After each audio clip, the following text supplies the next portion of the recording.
अस्सलाम वालेकुम, मैं हूँ डॉक्टर अरूबा और आज जैसा कि आज आप देख रहे हैं कि मैंने एक बहुत ही क्यूट सा बॉक्स चिल्टन प्योर इंटरनेशनल का मंगवाया है।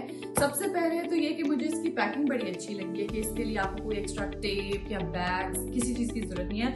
It is a comfortable box, एक गिफ्ट बॉक्स भी हो सकता है। तो चाहे आप इसको डायरेक्टली मंगवा के किसी को गिफ्ट कर दें। देन कम्स द प्रोडक्ट्स जो कि मुझे परफेक्ट एक्यूरेट, जो कि मैं खोल के पहले से आया भी मैं इसको देख चुकी हूँ और इसमें हर तरह के ऑर्गेनिक ऑयल्स हैं। और बट इन सब के साथ ये प्रोडक्ट्स तो मैंने देख के मंगवाई थी, लेकिन the way I got the packing इसकी बहुत ज़बरदस्त है। सो बल्कि मैं सोचूं कि आगे गर्मियों में भी जब आप किसी को परफेक्ट गिफ्ट देना होता है तो आपके लिए this is the cutest form कि आपके अंदर प्रोडक्ट भी हो, ब्रांड भी हो, and you can give it like that.